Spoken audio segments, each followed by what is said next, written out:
ಅಂದು ಆ ಊರಿನ ಜನರೆಲ್ಲ ದುಃಖದ ಮಡುವಿನಲ್ಲಿದ್ದರು. ನಡೆಯುತ್ತಿರುವುದು ಶುಭ ಕಾರ್ಯ, ಆದರೂ ಮನದಲ್ಲಿ ಹಾಗೆ ಮನೆತನದವರಲ್ಲಿ ಸಂಕಟದ ಭಾವ. ಮನೆ ತುಂಬ ಓಡಾಡುತ್ತಿದ್ದ ಹೆಣ್ಣು ಧ್ವನಿಯೊಂದು ಮತ್ತೊಂದು ಮನೆಯ ಸಿರಿ ತುಂಬಿಸಲು ಹೋಗುತ್ತಿಹಳು. ಊರಲ್ಲಿ ಗೆಳೆಯರೊಡನೆ ಆಡಿ ಬೆಳೆದ ಗೆಳತಿ ದೊಡ್ಡವಳಾಗಿ ತನ್ನ ಮುಂದಿನ ಜೀವನವನ್ನು ರೂಪಿಸಿಕೊಳ್ಳಲು ಹೋಗುತ್ತಿಹಳು. ಅಪ್ಪನ ಮುದ್ದಿನ ಮಗಳು, ಅಮ್ಮನ ಹೆಮ್ಮೆಯ ಪ್ರತೀಕವು ತನ್ನ ಮುಂದಿನ ಜೀವನವನ್ನು ಆರಿಸಿಕೊಂಡು ಮತ್ತೊಂದು ಮನೆಗೆ ಕಾಲಿಡುತ್ತಿಹಳು. ಆಕೆ ತನ್ನ ಹುಟ್ಟೂರಿನಿಂದ ಬಿಟ್ಟು ಹೋಗುತ್ತಿರುವುದು ಎಲ್ಲವನ್ನೂ ಕ್ಷಮಿಸುವ ಅಪ್ಪನ ಪ್ರೀತಿಯನ್ನು, ಹುಟ್ಟಿನಿಂದ ಸಂಸ್ಕಾರ ಕಲಿಸಿಕೊಟ್ಟ ಅಮ್ಮನ ಮಾತುಗಳನ್ನು, ತನ್ನ ಮೇಲೆ ಕೆಟ್ಟ ದೃಷ್ಟಿ ಬೀಳದಂತೆ ಕಣ್ಣಾಗಿ ಕಾಪಾಡಿದ ಅಣ್ಣನ ಮಮತೆಯನ್ನು, ಸದಾ ತನ್ನ ಹಿತವನ್ನು ಬಯಸುತ್ತಿದ್ದ ಊರಿನ ಸಹೃದಯಗಳನ್ನು. ಮದುವೆ ಎಂದರೆ ಹಾಗೆ, ತವರಿನವರ ತ್ಯಾಗ, ಗಂಡನ ಮನೆಯ ಪ್ರೀತಿ.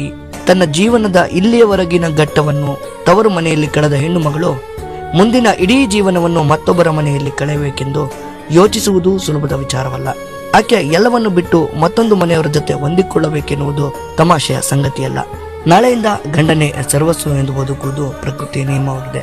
ಈ ಆಚರಣೆ ಹಿಂದಿನಿಂದಲೂ ನಡೆದುಕೊಂಡು ಬಂದಿದೆ. ಆದರೆ ಅದನ್ನು ಆಚರಿಸುವವರ ಮನಸ್ಥಿತಿಗಳು ಬದಲಾಗಿದೆ ಅಷ್ಟೇ. ಎಲ್ಲವನ್ನು ಬಿಟ್ಟು ಬರುವಂತಹ ಹೆಣ್ಣು ಮಗಳನ್ನ ಯಾವುದೇ ರೀತಿ ಕೊರತೆ ಇಲ್ಲದೆ ಪ್ರೀತಿಯಿಂದ ನೋಡ್ಕೊಳ್ಬೇಕು ಅನ್ನೋ ಹೇಳಿ ಈ ಒಂದು ಸಂದರ್ಭದಲ್ಲಿ ವಿನಂತಿಸಿಕೊಳ್ತೇನೆ. ಧನ್ಯವಾದ.